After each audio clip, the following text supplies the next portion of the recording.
నమస్తే ఇయాలటి తీన్ మరి వార్తలకు స్వాగతం. నేను మస్తు ముచ్చట్లు చేసినా గానీ ముందుగా హెడ్లైన్స్ ఇద్దాం. దంచి కొడుతున్నాయి ఆనలు, ఇట్లనే ఉంటాయి ఇంకో 4 రోజులు.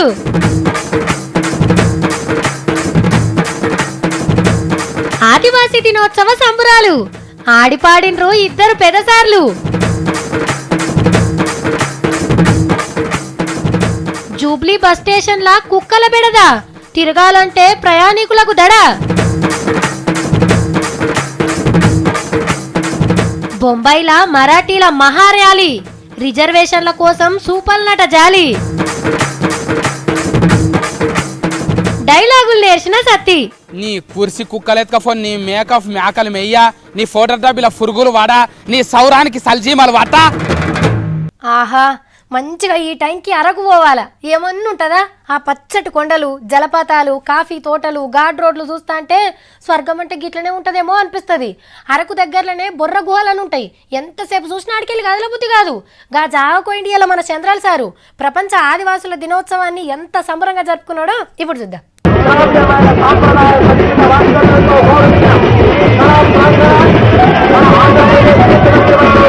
అర్రే, చంద్రాల సారు నరసింహం సారు ఏమన్నా డాన్స్ చేస్తుర్రా? ముద్దుగా స్టెప్పులు వేస్తుర్రు.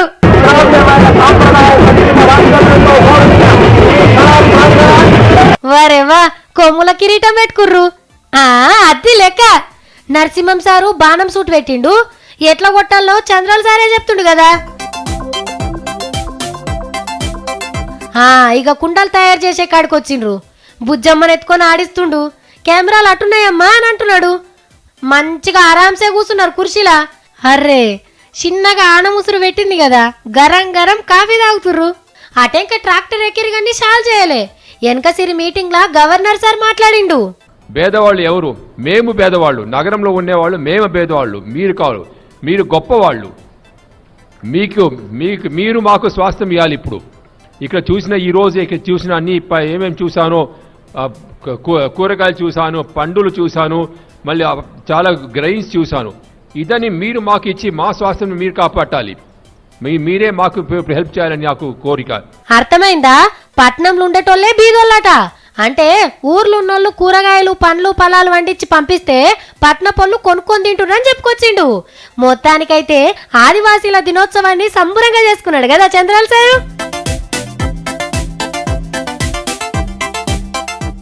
చల్, ఇక ఊకునేదే లేదు. నేను ఈయన అంతే, లేకుంటేంది ఈ నడుమ మా సత్తిగాడు ఎంత ఓవర్ యాక్షన్ చేస్తుండు.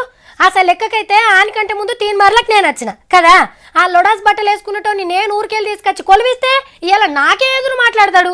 అదేదో అంటారు కదా, ముందొచ్చిన చెవుల కంటే వెనకొచ్చిన కొమ్ములు ఎక్కువ ఎగురుడు అంటే గిదే కావచ్చు. మరి లేకుంటేందుల్లా టీవీలో అందరు చూస్తుండని తెలుసు కూడా ఇగ్రా తక్క మొగందానా చౌరాల సాయిత్రమ్మ ఆ నోటికి ఏదొస్తే అదే అంటుండు మరాడు.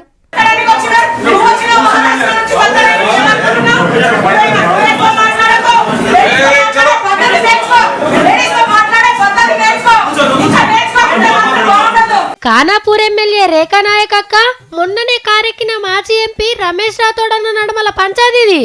రేపు సీఎం సార్ మీటింగ్ ఉన్నది పోచంపాడు దగ్గర. గా మీటింగ్ ని ఎట్లా సక్సెస్ చేయాలో మాట్లాడుతందుకు పెట్టిన మీటింగ్ లా గుల్ల మంత్రి ఇంద్రకరణ్ రెడ్డి సార్ ముంగట్నే ఇట్లా లొల్లి పెట్టుకుర్రు. ఈ నడమ ఇద్దరికి పడతలేదట. రేఖక్క మాట్లాడుతుంటే గీనేదో అన్నాడని కేసు కూడా పెట్టింది. ఏమే గీమే అని చెప్పేసి నువ్వు ఎట్లా వస్తావు, నువ్వు ఎక్కడ బతకడానికి వచ్చినావు, నీ సంగ మీదికి వస్తే నా సంగ చూస్తాను, నా సంగ చూడాలి. ఈ రోజు ఆయన నేను బతకొద్దంట, నన్ను ఎట్లా బతకనియడో నేను చూస్తా. ఇప్పుడు మరి ఇంట్లో ఎవరు తప్పు ఎంతున్నదో మనకు తెలియదు కానీ గులాబీ పార్టీల గిట్ల గొడవ జరుగుడైతే జర్రంత చిత్రంగానే ఉన్నది.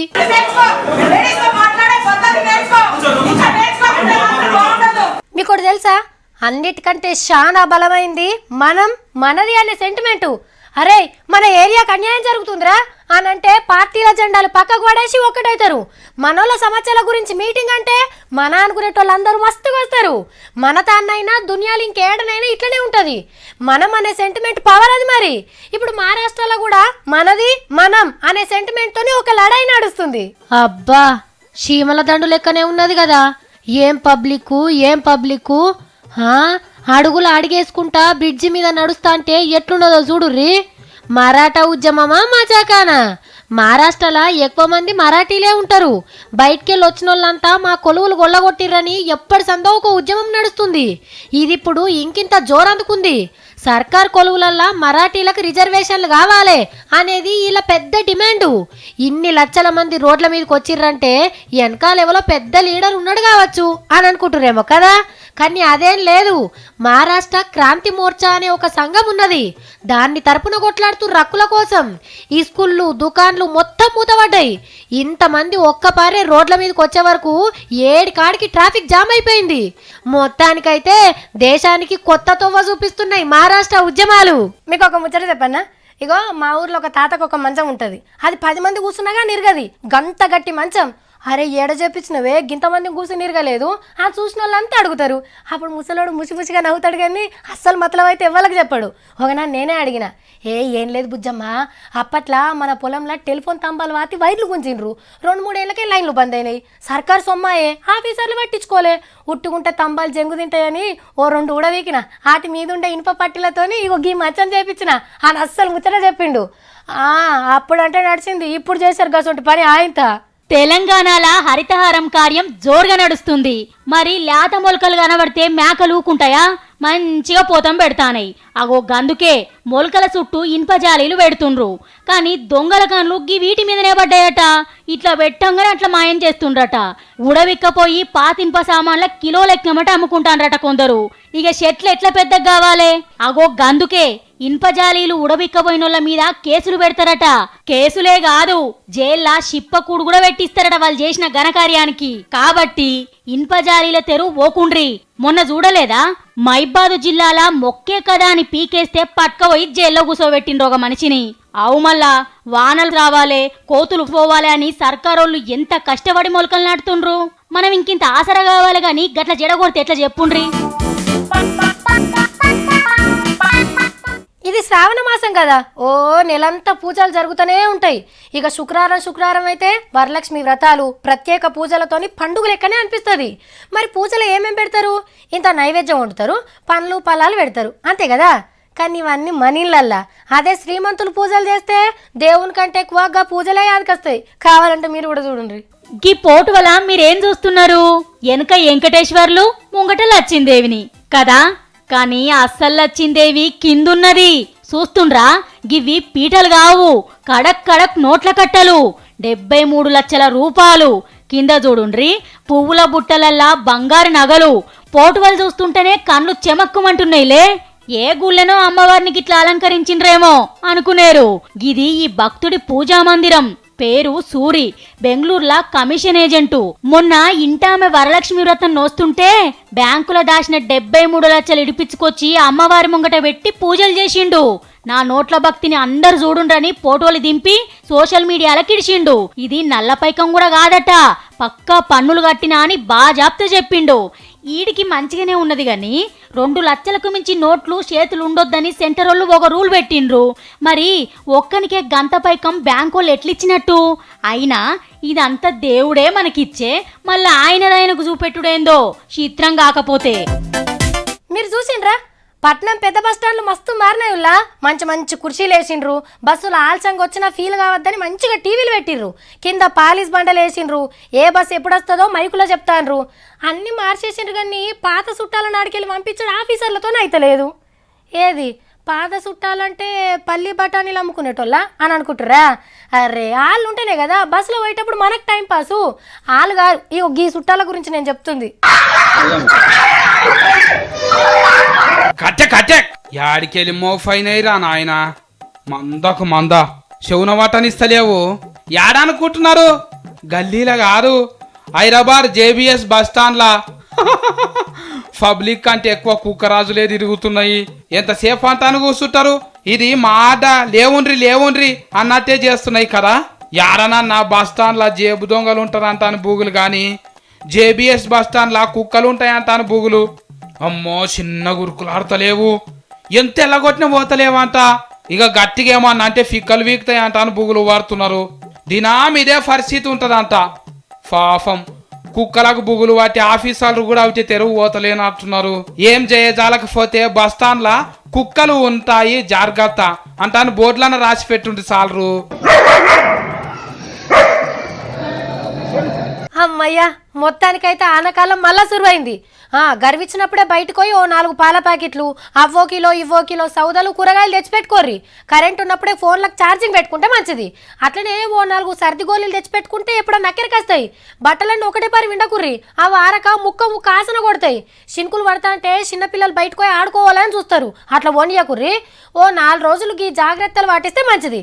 నేనైతే ఇవన్నిటితో పాటు 1 కిలో శనగపిండి తెచ్చుకున్నా. గరం గరం పచ్చిలు దేవుకొని తినొచ్చని. అబ్బబ్బబ్బబ్బబ్బా ఏం వాన! ఎగిరి వారంగా 3 గంటలకు అందుకున్నది. ఇక ఈడిస్తే ఒట్టు దంచుడే దంచుడు. పట్నం అంతా చిత్తడైందనుకో రాదుండ్రి. రోడ్ల మీద వరద కాలువలు వారినాయి, మోరీలైతే మత్తడి దునికినాయి. ఒక్కొక్క తాన మోరీలు సాఫ్ చేస్తేందుకు మస్తు తిప్పల పడ్డారు పోలీసోళ్ళు. ఏడ బొందున్నదో ఏడ గుంతున్నదో తెలియక పబ్లిక్ అయితే పరేషాన్లో పడ్డారు.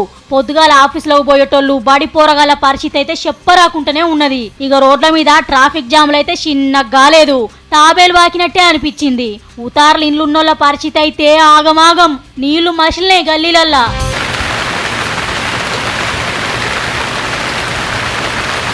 హైదరాబాద్లోనే కాదు తెలంగాణ అంతటా దంచుతున్నాయి ఆనలు. ఖమ్మం, నల్గొండ, వరంగల్లు, మెదకు, కరీంనగర్, నిజామాబాదు, మహబూబ్నగర్, ఆదిలాబాద్లా దంచుతున్నాయి. చెర్లు కుంటలు నిండుతున్నాయి, వాగులు పొంగి ఒర్లుతున్నాయి. ఇంకో 4 రోజులు ఇట్లనే కొడతాయట. కాబట్టి బయటికి పోయేటప్పుడు ఓ ఛత్రి పట్టుకొని అట్లనే ఆనకోటేసుకొని పోతే మంచిది. అర్ధమరాత్రి సంధి ఆన జోరుగా పడుతుంది కదా, జనం అయితే మస్తు తిప్పల పడతారు. ఇక మరి దీని గురించి ఏమనుకుంటున్నారని సత్తిగాని రిపోర్టింగ్ చేయమని తోలినా. ఈడేం చేస్తున్నాడు? అరే సత్తిగా, దిష్టి కాన్లది వచ్చిందిరా నాయన. చూసేటప్పుడు బుక్కితే ఆయన కక్కుడు కాలకి అవుతుంది నాకు, తర్వాత బుక్తా. రే రిపోర్టింగ్ అని చెప్పి పోయి ఏమో తినుకుంటా గట్లున్నదేంది? మూసి పరివారక ప్రాంతం వారుతున్నది, జనం అందరూ నెత్తులు అందులో నానుపుకుంటున్నారు, ఎంటికలు బాగా పెరగాలనంట అని. నేనేం అడిగినా నువ్వేం చెప్తున్నావు?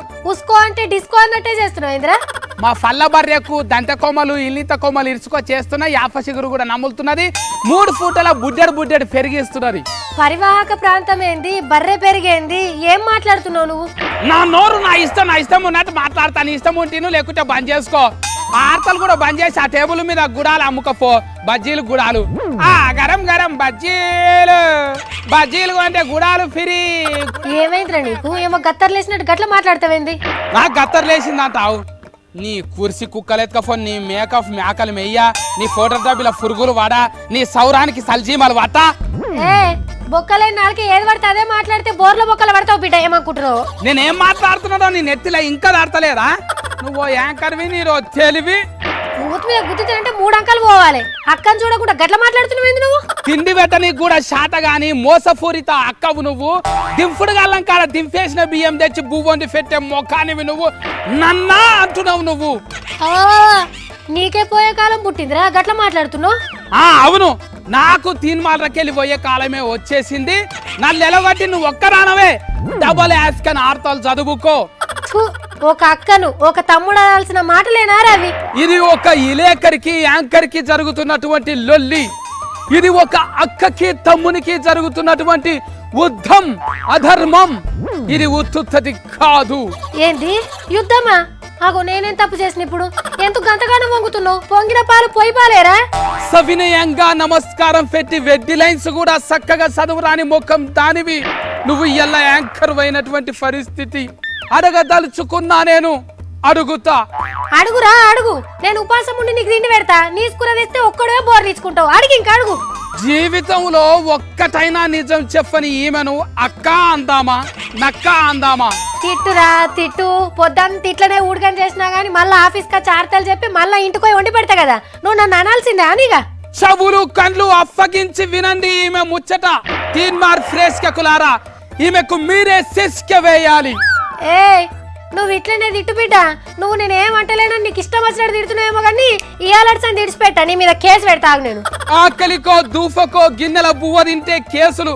అదే ఈమె తీన్మార్ల కొత్త యాంకర్ రాకుండా చేస్తే తప్పు లేదు, కేసులు లేవు. నాకు తెలుసురా, నా మీద ఎక్కిచ్చి చెప్పి నన్ను ఎల్లగొట్టి నా తీన్మార్ కుర్సీ నువ్వు గుంజుకున్నావనే కదా. కానీ నేను ఇయ్య కదా అంత ఈజీగా. ఇయ్యకుంటే నేను కాల్చి పడేస్తా. నడి స్టూడియోలా అందరు చూస్తున్నాక కాల్చి పడేస్తా. ఎందుకు ఇయ్యవు అని అడుగుతా ఉన్నా. ఏంది? నన్ను నన్ను కాల్చి పడేస్తావారా? ఒక తల్లి లెక్క నీకేదంటే అది చేసి పెడితే నన్ను కాలుస్తా అంటావు కదా ఇయ్యాల. నిన్నే కాల్చేస్తా. నయ్యం గాని తుఫాకులు బాగా వేలుతున్నాయంట.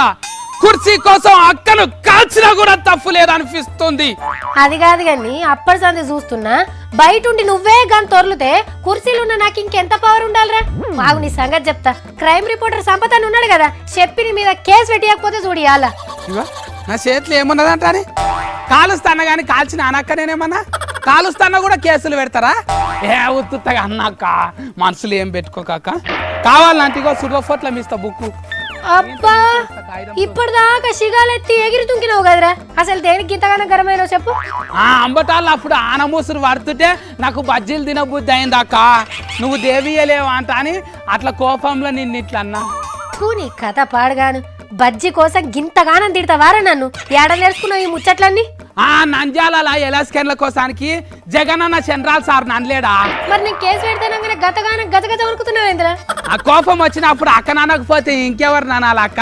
పక్కోళ్ళని అంటే పక్కలు ఇరగొడతారు అక్క. ఇప్పటిదాకా నేను అన్నయ్యాన్ని తుమ్మ తుత్తులా ఏమంటలే, కేసులేరు ఏం లేదు. ఉత్తుగా తిట్టినా అని తీన్మార్ ప్రేక్షకులకు సంజయ్ చెప్పుకోరా. ఇక నా సంగతి అంటావా ఏదో తమ్ముడు అన్నట్లు ఇడిచిపెట్టిన అంతే. జగనన్న చంద్రాల్ సార్ మీకు నాదొక రెస్పెక్ట్. మీరు తిట్టుకోకుర్రి. మీరు తిట్టుకుంటే నేను మా అక్కని తిట్టవలసి వస్తున్నా చూడు, నేర్చుకొని. దంచి కొడుతున్నాయి ఆనలు, ఇట్లనే ఉంటాయి ఇంకో 4 రోజులు.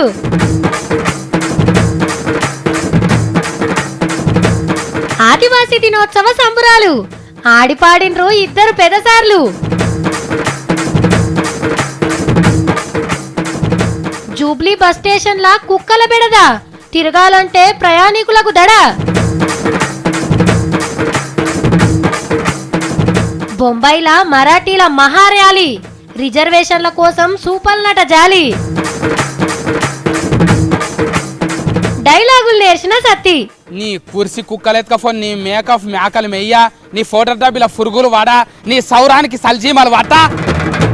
ఇక ఇవి అలాంటి ముచ్చట్లు. నేను ఉంటా మరి. నమస్తే.